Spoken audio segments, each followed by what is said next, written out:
할렐루야. 오늘도 이렇게 또 말씀을 통하여서 여러분들과 함께 하나님의 구원의 소식을 주고받을 수 있도록 함께 해주신 아버지 하나님께 영광을 올려드립니다. 자, 오늘은 행위 언약에 대해서 자세히 말씀드리는 시간 되겠습니다.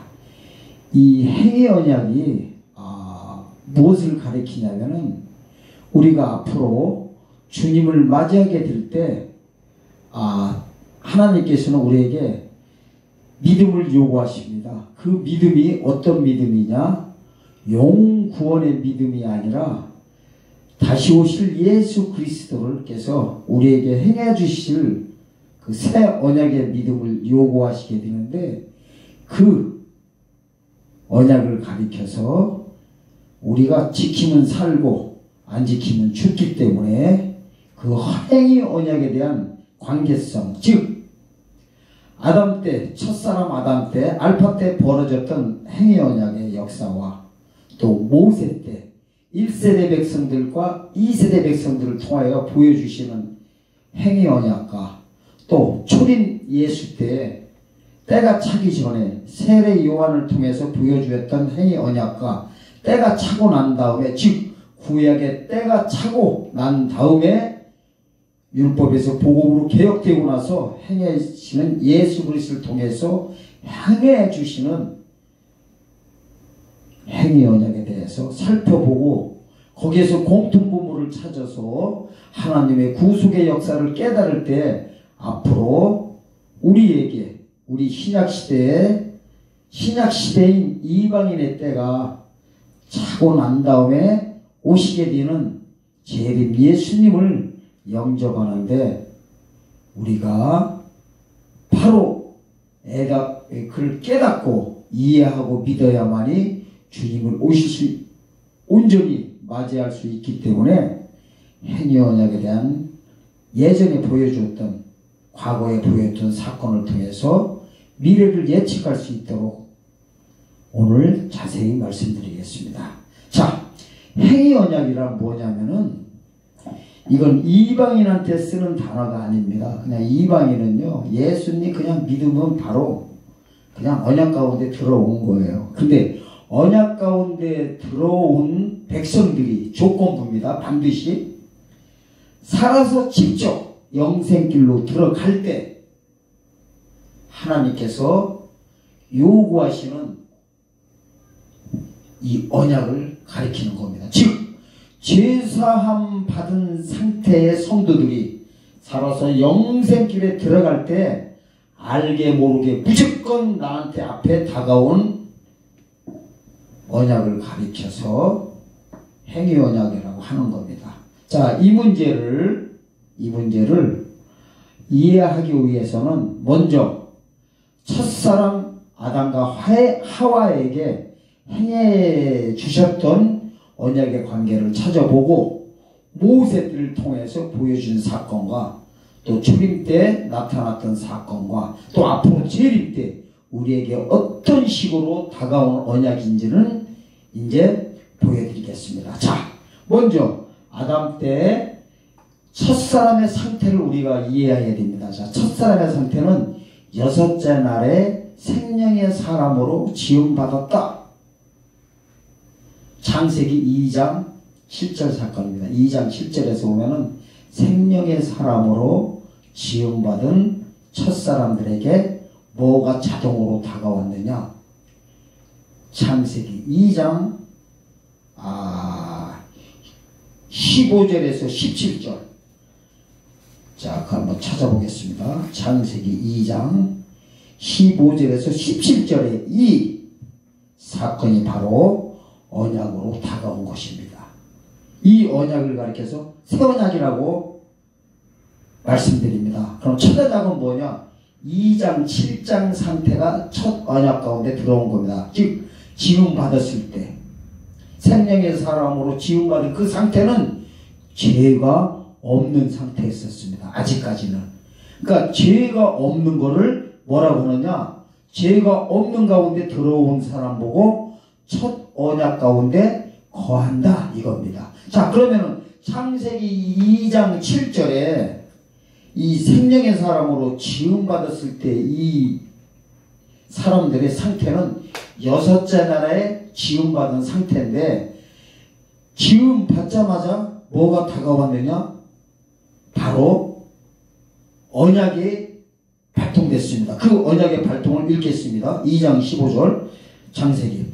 여호와 하나님이 그 사람을 이끌어 에덴의 동산에 두사 그것을 다스리며 지키게 하시고, 여호와 하나님이 그 사람에게 명하여 가라사대 동산 각종 나무의 실과는 네가 임으로 먹되 선악을 알게 하는 나무의 실과는 먹지 말라. 네가 먹는 날에는 정년 죽으리라 하시니라. 자, 이 선악을 알게 하는 나무를 먹지 말라고 합니다. 먹는 날에는 죽는다고 합니다. 그러면 이제 뭐를 먹으라고 하는 거예요? 동산의 각종 나무의 실과는 네가 마음대로 먹으라고 합니다. 근데 그 마음대로 먹으라는 거는 사실은 선악을 알게 하는 나무가 아니라, 그 나무는 바로 생명나무 실과다. 그거를 3장 22절에서 밝혀주시고 계십니다. 자, 생명나무 실과.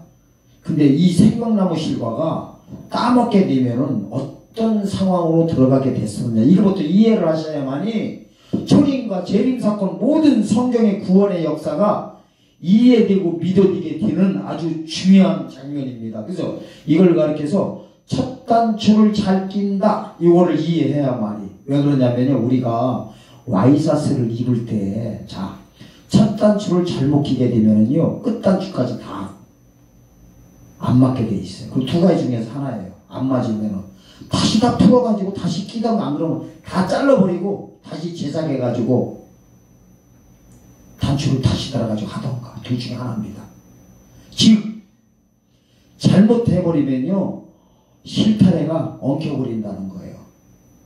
이거를 잘 이해하시게 되면은 성경의 모든 구원의 역사가 초림 때 벌어졌던, 유대인들에게 벌어졌던 일들이 다 이해가 가고, 또 앞으로 재림 때 우리에게 다가온 하나님의 새 언약의 관계성도 이해가 100% 됩니다. 100%. 왜 그러냐면은 여기에 이 사건이 다 투영되어 있기 때문에 그렇습니다. 자, 3장 22절 읽겠습니다.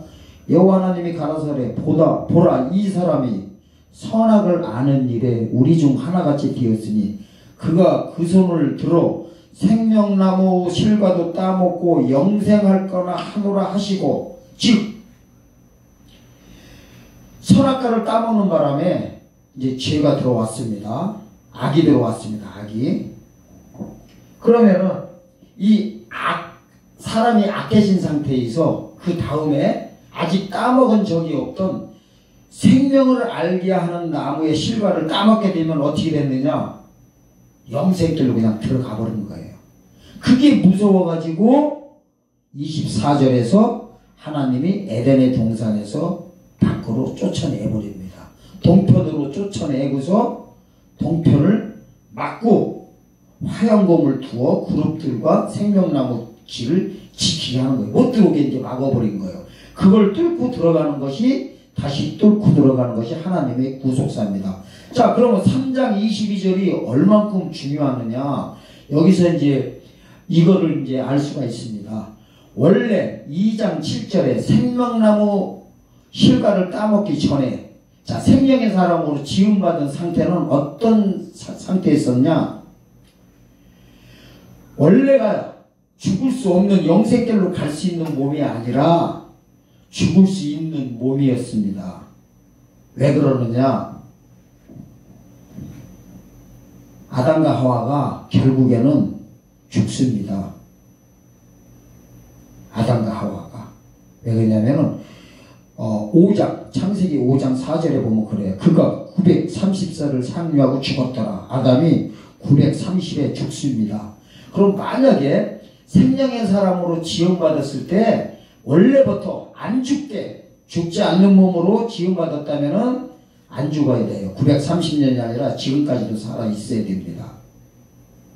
그런데 그때 당시에 그때 당시에 아담이 안 죽으려면은 930살에 안 죽으려면 어떻게 했어야 되느냐면은 선악과를 먼저 먹는 게 아니라 생명나무 실과를 따먹는 순간에 어떻게 들어갔어요? 3장 22절에 보니까 영생할 수 있었습니다. 그렇게 해야만이 생명나무 실과를 따먹고 영생할 거라 하노라 하시고서 에덴 동산에서 쫓아냈기 때문에 사실은 첫사람 아담이 선악을 알게 하는 나무가 아니라 선악과가 아니라 생명나무 실과를 따먹으면은 영생할 수가 있었습니다. 그 영생하는 거를 성경에서 뭐라고 기록되어 있느냐?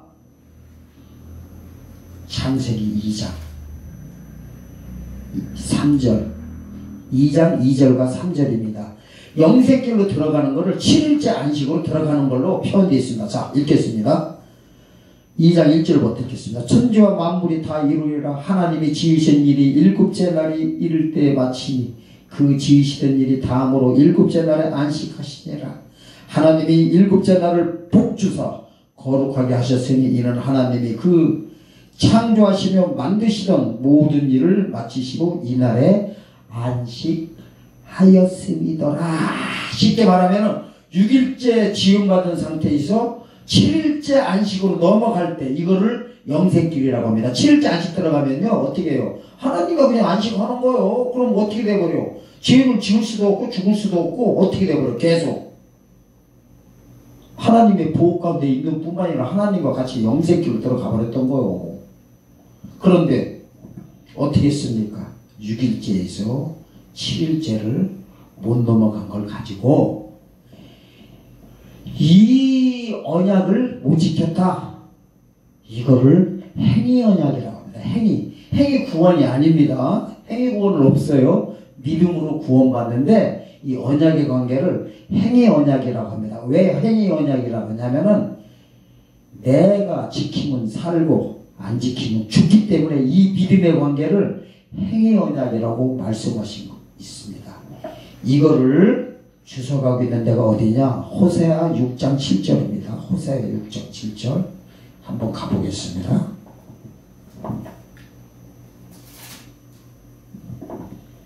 호세아 6장 7절 저희는 아담처럼 언약을 어기고 자, 이 단어를 보려고 그래요. 아담이 무슨 언약을 어겼어요? 창세기 2장 16절과 17절에 나와 있는 선악을 알게 하는 나무의 실과를 따먹지 말라고 하는 하나님과의 언약을 어겼다는 거예요. 이걸 가리켜서 행위 언약이라고 합니다. 이 행위 언약은 누구한테 해당되느냐? 죄가 없는 성도들의 영생길로 들어가게 될 때.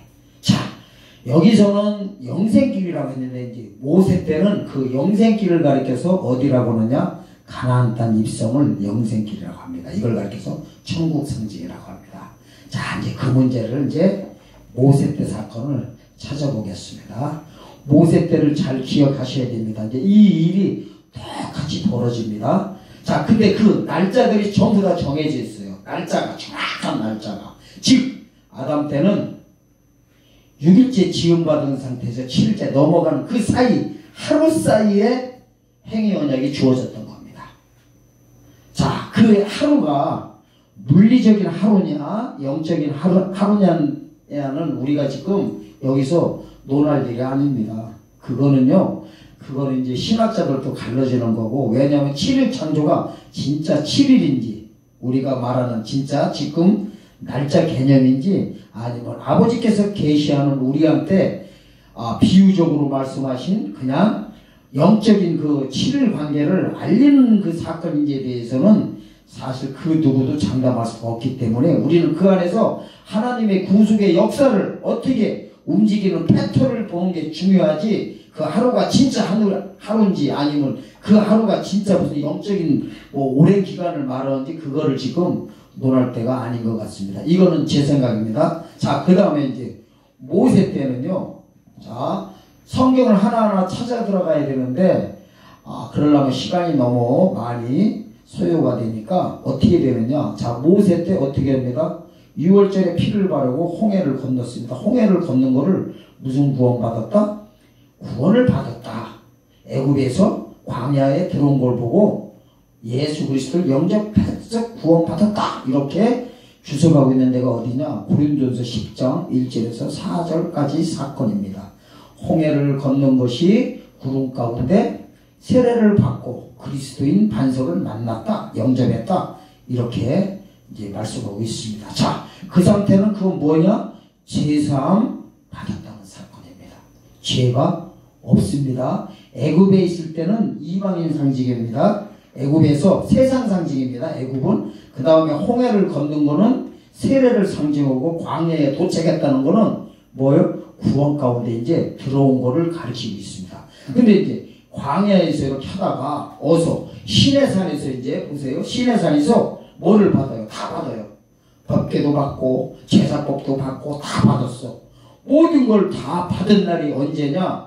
출애굽 2년 2월 20일 날이에요. 투 이렇게 외우기 좋게 출애굽 2년 2월 20일 날 무슨 사건이 벌어지냐면은 그날 20세 이상 다 계수한 다음에 이제 여호와께서 이제 말씀하십니다. 자, 가나안 땅에서 출발해라 하는 장면이 바로 우리가 말하는 앞으로의 나팔절 절기 때하고 똑같은 장면입니다.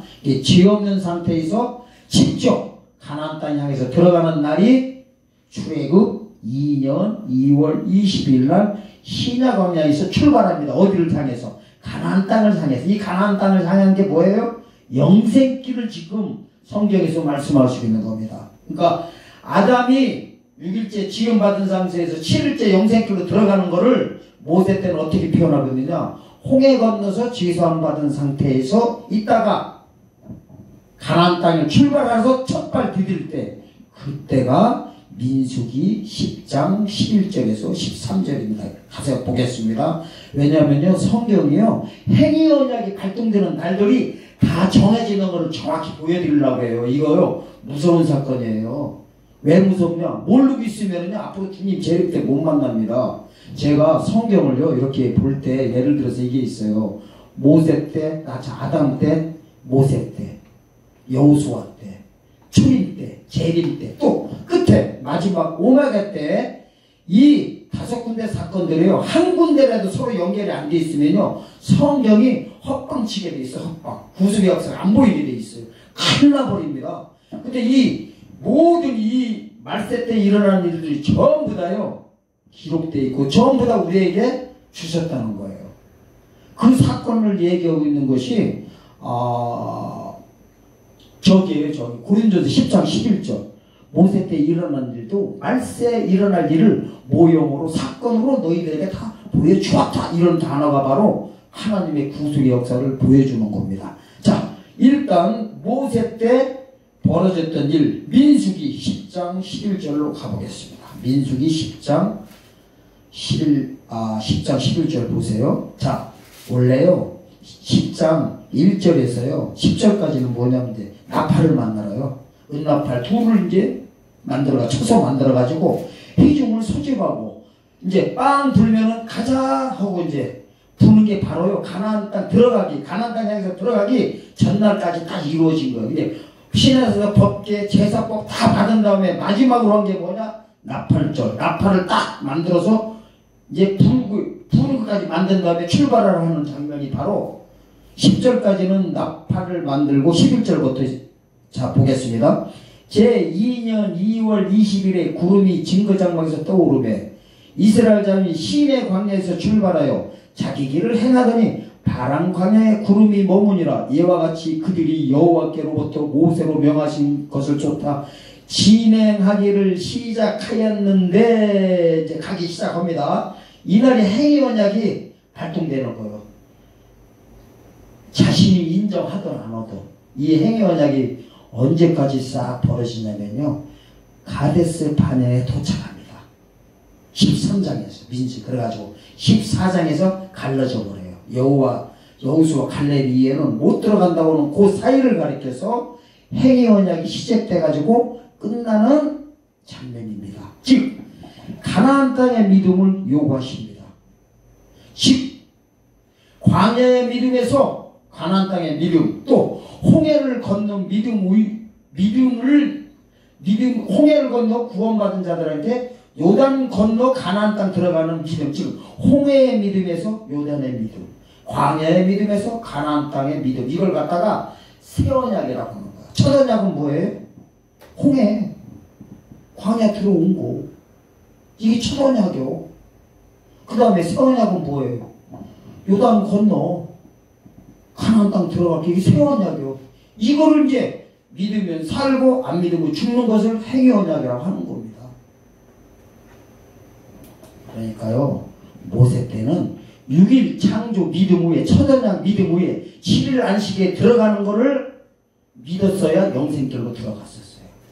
이거를 히브리서 4장 2절에서는 믿음의 화합이다 이래요. 모세를 통해서도 똑같이 보여줍니다. 모세 때 뭘 요구했냐면 이거예요. 1세대 백성들에게.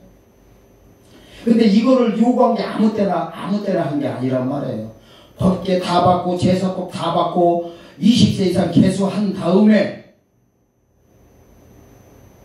나팔까지 딱 만들어가지고 진행 나팔 딱 부는 첫 순간이 바로 뭐예요?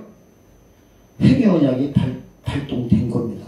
이때부터는 하나님이 이제 장성한 믿음을 요구해. 이거를 그 전에는 젖먹이로 봐. 그래서 다 봐줘. 매출액이 달라면 매출액이 줘. 또 뭐 달라면 다 줘. 그런데 요거를 센터로 해가지고요. 요 다음 것도 똑같은 거 달라고 하면은 주워놓고 막 죽여버려. 다루는 방법이 완전히 이제 다릅니다. 그게 그러니까 행위 언약이 발달되기 전까지는 똑같은 사건인데 이쪽은 다 봐줘. 이렇게 물도요. 쳐서 내라면 물도 저 반석에서 물 나와. 근데 저쪽에서는 20장 가면 이제 명하라고 그래. 반석을 명에 물을 내라 해. 장성한 믿음을 요구하는데 지팡이로 쳤어. 이거는 율법 상징이에요. 명하는 거는 복음을 상징하고 거기는 광야 2세대 백성들에게 해당하는 거지만 어쨌든 보면은 하나님께서는 여기를 센터로 해가지고 행위 언약이 발달되는 순간부터 세게 다뤄옵니다. 이게 앞으로 좀 있으면 우리한테 벌어져요. 2000년 전에 벌써 벌어졌었고. 자, 가데스 바네아에서 뭐를 요구하느냐? 가나안 땅의 믿음을 요구합니다. 근데 열 정탐꾼들은 뭐냐면 이성적으로 바라본 거야. 정탐을 했어. 정탐을 하고 왔는데 보니까 막 이게 우리보다 더 큰 막 거인 같은 자들이 있고 가면은 우리가 죽어요 한데 여호수아 갈렙은 믿음으로 바라본 거야. 아니다. 하나님께서 약속했으니까 우리를 인도해 드린다고 약속했으니까 이 주님께서 하나님께서 명하신 대로 우리는 그냥 믿고 들어가자 하면서 두 사람 이해는요. 다른 사람이 안 믿은 거예요. 그걸 가리켜서 히브리서 3장 17절에서 4장 2절까지 뭐라고 하느냐. 저희가 불순종했다. 그 불순종의 결과는 하나님을 믿지 않은 것이다. 4장 2절에서는 히브리서 저희가 믿음을 확치 못해서 못 들어갔다 이러고 말씀하신 겁니다. 그게 바로 행위 언약에 걸려 넘어간 것입니다. 그 1세대 백성들에게 이제 해당된 것입니다. 그 다음에 모세 2세대 백성들, 즉 광야 시대에 태어난 자들을 상대로 어떻게 하느냐. 출애굽 40년 11월 1일 날이면은요 어떻게 되는 거냐면 성경에요. 모세오경에도 날짜가 괜히 있는 게 아니에요. 날짜가 뭐 포물이 있나. 하나님께서 날짜 같은 거 다 집어줄 때는 분명한 이유가 있지. 그 날짜 가운데 하나님의 구속의 역사가 그대로 다 투영되어 있다니까요. 사실 우리가 이 구도를 알고 보면요 성경 너무 쉬워버려요. 모세를 통해서요 재림 때 봐요. 모세를 통해서 재림 때뿐만 아니라 초림 때 사건 다 보여주시고 그리고 저기 천년왕국 끝에 벌어질 것들도 모세 오경 안에 즉 민수기 안에 다 해놨어요. 민수기가 엄청 중요한 장절입니다. 자, 어쨌든 광야 2세대 백성들에게는 출애굽 40년 1월 1일 날, 즉 신명기 1장 3절에 보면요 40년 11월 1일 날 모압 평지에서 이제 말씀하기 시작했다 이러고, 민수기 22장 1절에 보면요 모압 평지 도착한 날이 도착했다 이래요. 이제 거기다 지혜를 옮겼죠. 모압 평지에서 뭐냐면은 보세요. 11월 1일 날 도착한 다음에 여호수아 4장 19절에 보면요 가나안 땅 길갈에 발디른 눈이 1월 10일, 정월 10일 이렇게 나와요. 그러면은 11월 1일에서 정월 10일까지는 70일 딱 걸려요. 70일. 70이라는 숫자가 여기서 나옵니다. 그 70일 그 사이를 행위 언약이 발동한 기간으로 보는 거예요. 그래서 성경이 자꾸만 70이라는 숫자가 자꾸 나와요. 자꾸 나와. 70이라는 숫자가. 다니엘서 9장도 보면 70일에도 나오고 구원의 문제들이 쭉쭉 나옵니다. 그래서 출애굽 40년 1월 1일 날 모압 평지에 도착했는데 이 모압 평지에서 보면요, 이제 광야 2세대 백성들이에요. 두 가지 언약이 딱 있어요. 신명기 29장에 보면 이래. 호랍의 언약과 모압의 언약이래요. 그래서 호랍의 언약, 모압의 언약의 말씀이래요. 그러니까 이제 이 광야 2세대 백성들은 호렙이 어디냐면 시내산이에요. 시내산에서 막 피 뿌리고 막 이렇게 했잖아. 그 사건 출애굽에 나와요. 그걸 이제 천연약 가운데 거한 걸로 보는 거예요. 그런 다음에 이제 40년 후에 어디 도착했어요? 길갈 땅에 들어가기 70일 전에 11월 1일 날에 이제 2세대 백성들에게 뭐가 발동됐냐? 행위언약이 발달된 거예요. 발동된 거야. 그러면 이 행위언약이 뭐냐면 바로 요단강 건널 때 못 뿌리고 들어가라, 피 뿌리고 들어가라 이렇게 나옵니다. 홍해 건널 때도 못 뿌리고 왔어요. 6월절 지키고 왔잖아. 근데 문자적으로요, 요단강 건널 때 피 뿌리고 들어가라 이렇게 안 해놨어요. 성경에 어떻게 했냐면은 살짝 비춰놨어. 그거는 하나님의 구속사 해답지를 안 본 사람들은 그거 봐도 잘 몰라. 그게 어디 나오냐면요, 여호수아 4장 23절입니다. 가서 보겠습니다. 피가 보이나 안 보이나 보세요. 어거지로 때려 맞추는 게 아닙니다. 성경을 어떻게 어거지로 때려 맞춰요? 만약에 어거지로 때려 맞춘다면 어딘가 빈틈이 있어야 돼요. 날짜별로 다 해드리잖아. 앞으로도 초림도 닫고도 제가 날짜별로 다 해드리고 재림 때도 다 날짜별로 다 해드려요. 그렇다고 주님 오시는 날 뭐 날짜 아는 시한부 종말론자 아닙니다. 오해하지 마세요. 자, 여호수아 4장 23절 보면 이래요. 자, 19절에 보면은, 자, 정월 10일에 백성이 요단에서 올라와서 여리고 동편 지경 길갈에 진친해. 자, 이게 이제 마지막 42번째 진친에서 이제 더 이사 가는 거 더 이상 없습니다. 이제 실로 성전으로 들어가면서 끝이에요. 원래 성경은 42 숫자에서 43으로 전부 다 끝나게 돼 있어. 전부 다. 마태복음 1장도 보면 예수 그리스도이고 세계를 하면서 쭉 나와요. 족보 나와. 근데 거기도 42대 만에 주님 오신다게. 그리고 요한복음 2장 보면 이래요. 육체를 헐라. 내가 사흘 만에 일으키리라 하면서 뭐냐면 사흘 만에 부활할 거 이렇게 하고 있어요. 예수의 육체를 42 숫자로 해놓고 무너진 다음에 다시 사는 성령으로 일으켜 그 부활하는 걸 갖다가 43번째로 전부 다 이렇게 돼 있어요. 이제 요한계시록 가도 막 42각 이런 얘기가 계속 나오고 뭔가 있는 거예요. 자, 여호수아 4장 23절 보겠습니다. 너희 하나님 여호와께서 요단을 너희 앞에 마르게 하사 너희로 건너가게 하신 것이, 여기서 보세요. 너희 하나님 여호와께서 우리 앞에 홍해를 만드시고 우리를 건너게 하신 게 같았으니, 이 말은 뭐냐? 홍해 건널 때 건너긴 했지만은 모세가 모세 지팡이로 이렇게 들어가지고 동풍에서 바람 부게 갈르고 지나갔어. 근데 그냥 지나가요? 그 전에 뭐 했어? 어린 년의 6월절에 피를 바르고 문설주에 바르고 피 뿌리고 다 들어갔단 거예요. 이걸 보세요. 애굽의 병사들이 그 갈라진 데 들어갔다 다 죽었어. 로마 병들이 왜 죽었어요? 피 안 뿌리고 들어가서 죽은 거예요. 피 안 뿌리고 들어가서. 그 남이 세례식 오는데 왜 피 안 뿌리고 들어가? 자기네들도 만약에요, 그때 애굽 로마가 아니구나. 애굽의 그 바로의 병정들이 거기를 6월절 피를 많이 뿌리더라도 그들은 한 명도 안 죽었어요. 다 죽은 게 뭐냐? 영적으로 보면요, 남이 피 뿌리고 세례식 오는데 피 없이 들어간 겁니다. 요단 건널 때도 피 한 것 같이 요단을 홍해를 건널 때 홍해를 건널 때 피 뿌리고 건너게 하신 것 같이 어떻게 해요? 요단강 건널 때도 같이 이렇게 했다는 겁니다. 그래서 제가 자꾸만 쌍피 얘기하는 거예요. 그래서 8가지 절기 중에서도 보면은 피가 6월절 피가 뭐고 대속절 표가 들어요. 근데 우리는 6월절에 이 피만 가지고 십자가에서 흘리신 6월절날 흘리신 예수께서 십자가 흘리신 피 가지고 영원공 받은 이 믿음 이대로 주님 만나려고 한다고.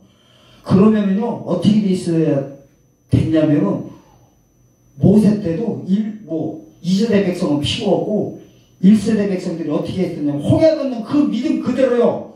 요단도 건넜어야 돼. 가나안 땅 바로 들어갔어야 돼요. 근데 들어갔어요? 못 들어갔어요? 못 들어갔지. 그리고 2000년 전에도요 하나만 갖고 지금 요단강 홍해 건넌 믿음으로 가나안 땅 못 들어갔듯이 광야 1세대 백성들이 2000년 전에도요 예수님 오시기 전에 유대인들이 율법 가지고 주님을 만날 수 있었어야 돼. 하나만 갖고 만날 수 있다면 율법 가지고 주님을 영접했어요. 근데 영접했어요? 못했어요? 독사 새끼들이라고 해버려. 독사 새끼. 그러면은요 우리 지금 보세요. 지금 영구원 받은 그 믿음 이대로 이 믿음 이대로 주님 만날 수 있다면은요 성경이 오류투성인 거예요. 처음부터 다 오류투성이야. 다 예민한 문제입니다. 근데 이 말씀을 듣고서도요 또 이제 갈라져요.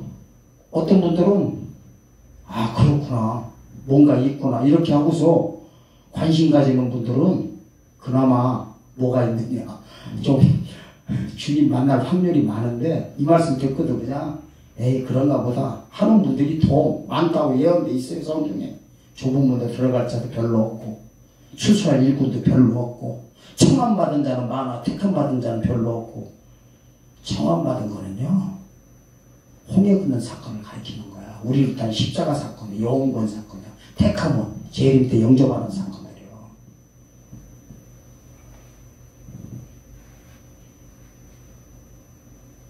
그러니까 1세대 백성들에게 출애굽 2년 2월 20일 날부터 가데스 반에 도착해서 정탐꾼이 와가지고 그 소식을 전하면서 믿음이 갈라질 때까지 행위 언약이 발동됐었던 것이고 2세대 백성들은 모압 평지에서 출애굽 40년 11월 1일 날부터 1월 10일 날 출애굽 41년 1월 10일 날 가나안 땅 들어가기 전 그 70일 사이가 바로 행위 언약이 발달됐던 겁니다. 믿으시길 예수님의 축원드립니다. 이거 가지고 반박하시려면요 얼마든지 하세요. 반박할 근거 하나도 없어요. 뒤에 반박하시려고 하다가는 설득당합니다. 바로. 왜? 하나님의 말씀이 그렇게 얼레벌레 그냥 대충 버무려 있는 사건이 아니란 말이에요. 자, 그러면 이제 초림 때 한번 또 가보겠습니다. 초림 때는 때가 차기 전 사건과 때가 차고 나서부터 또 양분해서 봐야 됩니다. 즉 세례 요한이 사역하는 날 유대 광야에서 나타나서 예수님께 요단강에서 안수하면서 그 사이를 가리켜서 예비적인 행위 언약이다 이렇게 볼 수 있습니다. 왜 그러느냐? 마태복음 보면은요 3장 1절에서 보면은 이렇게 유대광야에서 나타나서 회개하라고 합니다. 첫 마디가 회개하라. 회개가 뭐냐? 율법에서 복음으로 넘어가라는 거예요. 하나님이 법이 개혁된 사실을 알고 그대로 율법에서 복음으로 넘어오라고 했는데 그걸 가리켜서 그때가 언제냐면요 예수님 오시기 3년 반 전이에요. 왜? 말라기 4장 한번 잠깐 가보겠습니다. 제가 말라기 4장 5절에 보면 이래요. 보라 여호와의 크고 두려운 날이 이르기 전에 내가 선지 엘리야를 너에게 보내리니 그가 아비의 마음을 자녀에게로 돌이키게 하고 자녀들의 마음을 그들의 아비에게로 돌이키게 하리라. 돌이키지 않으면 돌이켰는데 내가 와서 저희로 그 땅을 칠까 하노라 하시니라. 즉 이 선지 엘리야가 누굴 가리키냐? 예수께서 직접 진행하여 말씀하셨듯이 세례 요한을 가리키는데 자녀들의 마음을 돌이키게 하라는 것, 즉 율법에서 복음으로 넘어오게 하라는 사역자를 가리키고 있는 겁니다. 근데 이 세례 요한이 이 사역을 가리켜서 뭐라고 하느냐? 6절에 보면 7절입니다. 마태복음 3장 6절에서 7절 보면 이래요. 자기들의 지위를 자복하고 요단강에서 그에게 세례를 받더니 요한이 많은 바리새인과 사두개인이 세례 베푸는데 오는 것을 보고 이르되 독사의 자식들아 누가 너희를 가리켜 임박한 진노를 피하라 하더냐. 이 임박한 진노가 바로요 세례 요한이 볼 때는 예비적인 해녀 언약을 전하고 있었던 거야. 근데 이제 좀 이따 예수님 오시게 되면 해녀 언약이 바로 발동되거든. 발동되면 뭐가 시작되고요? 진노가 시작되는 거고, 예수님 사역 3년 6개월 기간 동안에 율법에서 복음으로 넘어가지 못한 순간에 성도들에게는 지옥 자식, 유대 종교 지도자에게는 독사의 새끼들로 다 타락되는 것을 가리켜서 임박한 진노라고 하고 있는 겁니다. 즉 세례 요한이 바로 행위 언약을 미리 예수님 오시기 전에 어떻게 전파한 것입니다. 앞으로도 그러면요 이렇게 되는 거예요. 이방인의 때가 차기 전에 1200 이방인의 때가 차는 순간에 1260일 이제 카운트 들어갑니다. 1263년 6개월입니다. 한 달 30일 계산하면 그때 두 증인들에게 굵은 베옷을 입고 1260일 예언을 하고 합니다. 그 굵은 베옷이 뭐를 가리키느냐? 진짜 베옷을 가리키는 게 아니라 회개하라고 하는, 왜 회개할 때 요나서 보면 그러잖아요. 회개할 때 베옷 입잖아. 구약의 모든 선지자들도 회개할 때 보면요 베옷을 다 입고서 이렇게 회개했는데, 베옷은 뭐를 상징해? 회개를 상징하는 거예요. 그래서 세례요한도 첫 마디가 회개하라. 예수님도 첫 마디가 회개하고 복음을 믿어라 이랬어요. 그러니까 예수님이 뭐예요? 회개하라는 게 복음을 믿는 게 회개하고, 회개가 복음이고 복음이 회개인 거예요. 율법에서 복음으로 넘어오라는 거예요. 앞으로요 재림의 종들도 뭐를 하면은 회개하라는 거야. 뭐를? 은혜 복음에서 영원한 복음으로 넘어가라는 거예요. 오실 메시아를 믿는 믿음에서 오실 메시아를 믿으라는 것이 바로 회개의 역사입니다. 자, 그래서 세례 요한은 예수님 오시기 전에 3년 6개월 동안 전했습니다. 왜? 엘리야가요 3년 반 동안 하늘에서 비 오게 못 오게 하다가 해일이 바람 타고 올라갔어. 그 재림 때 이제 보여주는 또 사건입니다.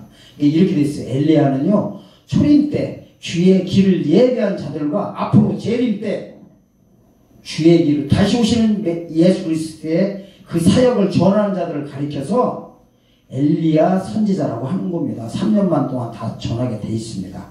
자, 그러면 이제 예수님 때는 어떻게 되느냐? 자, 지금부터 이제 시작합니다. 마가복음 1장 14절에서 15절에 보면 어디서 오셔요? 갈릴리에서 딱 들으신다고 뭐 세례 요한의 잡힘을 들으시고, 자 이날 잡히는 순간에 이제 구약시대는 끝난 거야.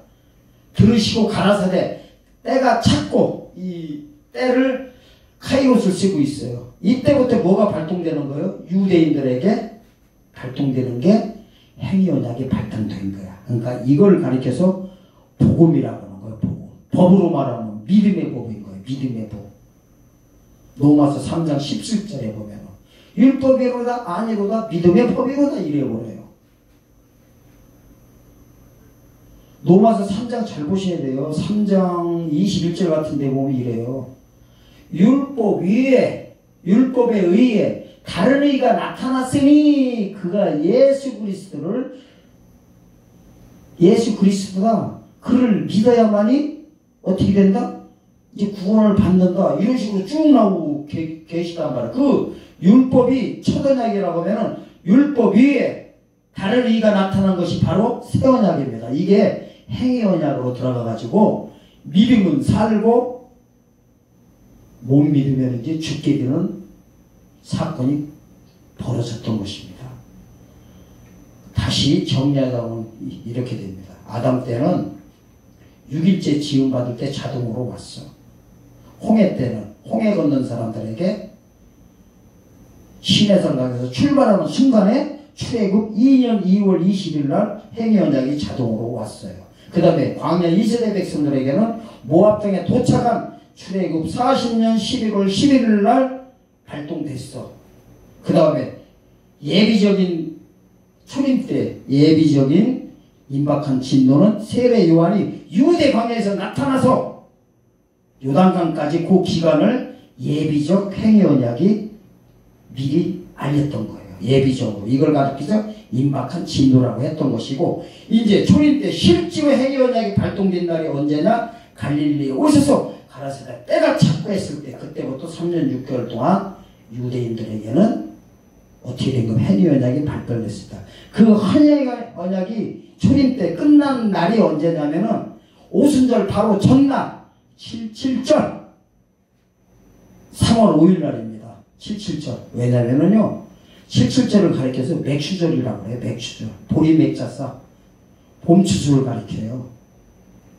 그래서 성경적으로는 절기상으로 언제냐? 갈릴리에 나타나서 가지고 가라사대 때가 첫날부터 오순절 바로 전날 7.7절. 맥추절. 원래는 맥추절과 7.7절과 오순절을 같이 이렇게 뭉구트려 쓰고 있는데요. 정확히는요, 3월 5일날, 3월 6일날은 오순절날. 하루 사이에 다 벌어져요. 하루 사이에. 그래서 기사에서도 보면 하루 사이에 어떻게 되리라 치고 그래요. 그 하루라는 단어가. 그리고 절기.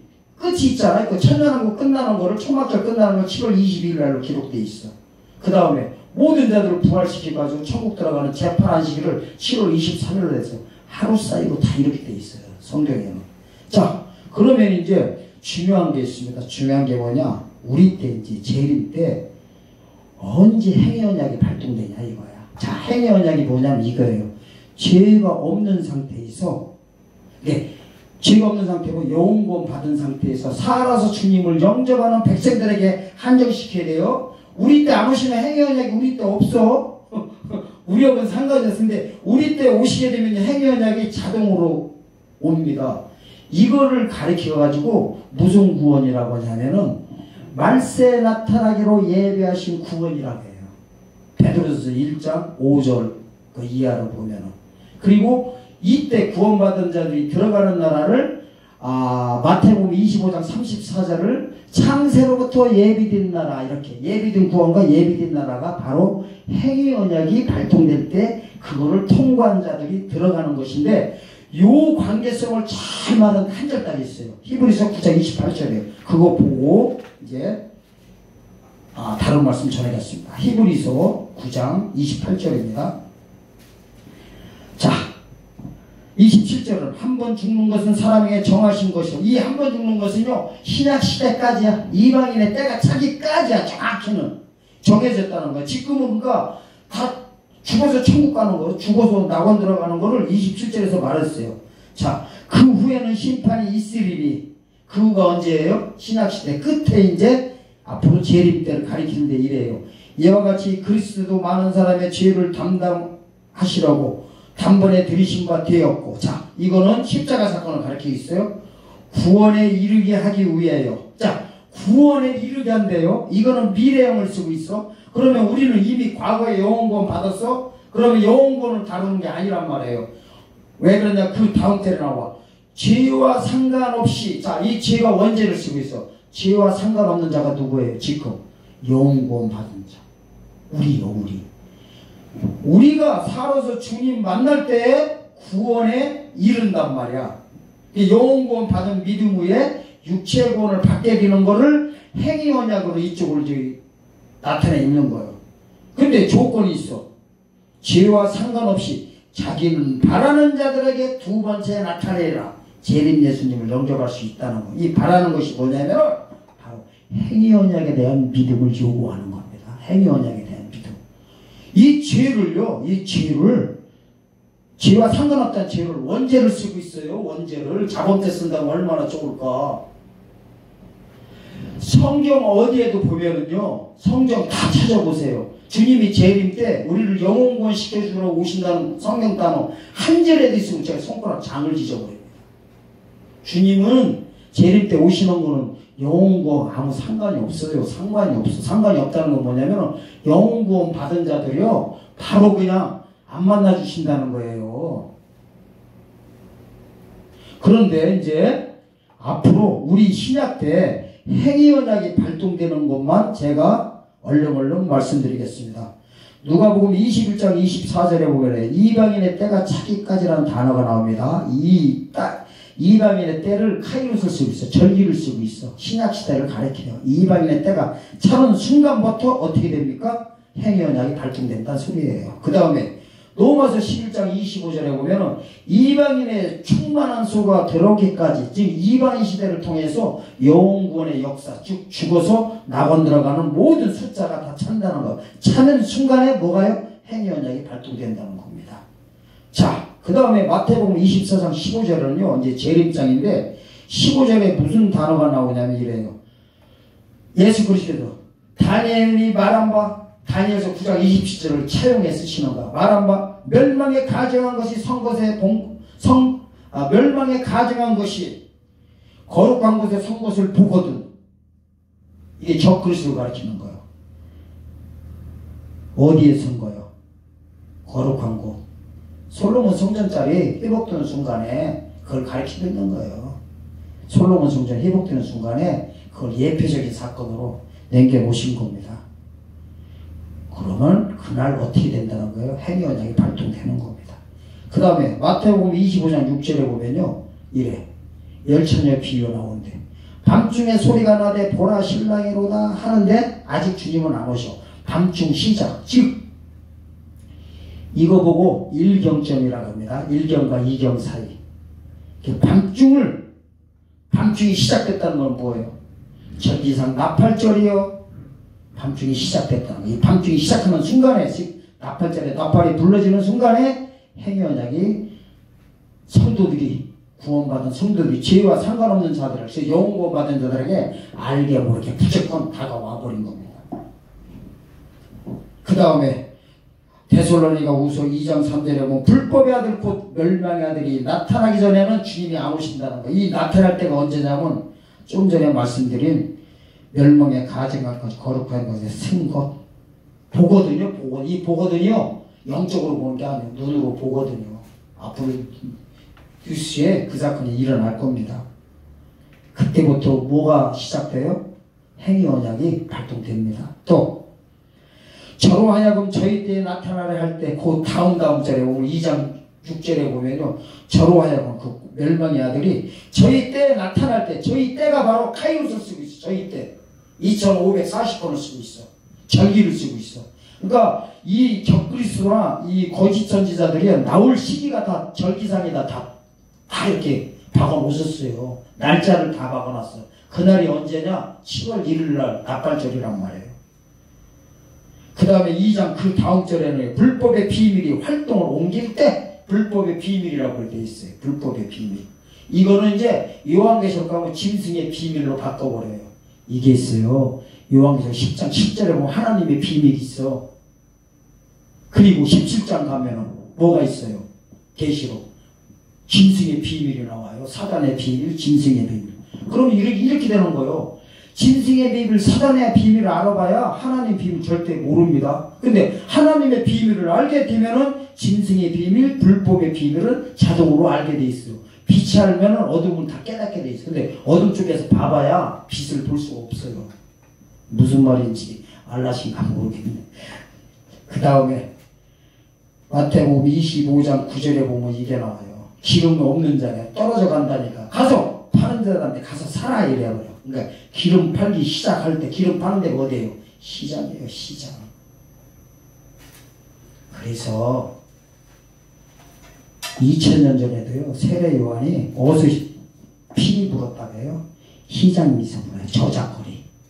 피리를 부는데 춤추는 자가 없다는 거야. 즉 이제 오실 메시아를 전하고 있는데 아무도 반응이 없다는 걸 그렇게 표현하고 있어요. 시장은 뭐하는데 사고 파는 거예요.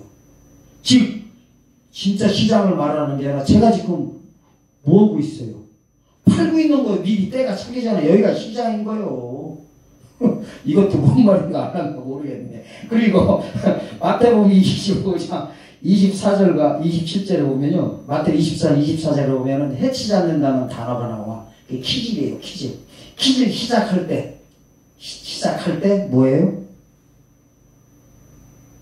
행위언약이 발동되는 거야. 또 25장 27절 가면 이래요. 취리하는 자들이 단어가 나와. 이 환전상 별일을 내기 시작할 때가 행위언약이 시작될 때입니다. 그리고 마태복음 24장 45절에 보면은 때를 따라 양식을 나눠줄 하나님의 종들이 나타날 순간에 때에 따라 양식을 나눠줄 때 행위언약이 시작되고, 또 마태복음 7장에 보면 27절에 보면 이래요. 비가 내리고 창수가 나고 바람이 불어 그 집이 부딪힐 때 이제 모래 위에 졌으면 무너지고 반석에 있으면 안 넘어져. 근데 비가 내리고 창수나고 바람이 불어 그 집이 부딪힐 때 행위언약이 시작된다는 겁니다. 이게 바로 이때 넘어가는 자들은 그냥 반대 방향으로 가게 돼 있는 겁니다. 그리고 마태복음 24장 43절에 보면은 경점이 시작될 때 경점을 알아야 돼요. 이게 좀 오래전에 나온 그 성경책은 경점으로 나오고, 요즘에 이제 개역 개정을 보면 이제 시각으로 나와요. 그 시각이 바로 경점을 가리킵니다. 그리고 누가복음 13장 23절에서 24절에 보면은 좁은 문으로 들어가기를 시작할 때, 좁은 문이 시작될 때, 즉 나팔절이 시작될 때 행위언약이 시작됩니다. 그래서 이 행위언약이 바로 우리한테 좀 있으면 벌어지기 시작합니다. 이 행위언약이 시작되기 전에 하나님께서 누구를 찾으시냐? 이 말씀을 들을 사명자들을 찾고 계십니다. 이 사명자들이 목회자를 가리키는 것이 아니라 이 사실을 알고 전파하는 자들, 신분이 상관이 없습니다. 즉 영구원 받은 자들 중에서 앞으로 추수의 말씀을 전하는 모든 사역자들을 가리키고 모든 성도들을 가리키기 때문에 이 하나님의 행위언약에 대한 이 하나님의 구속의 역사를 잘 살펴보시고 더욱더 은혜 받는 여러분들이 되시기를 예수님의 이름으로 축원드립니다. 감사합니다.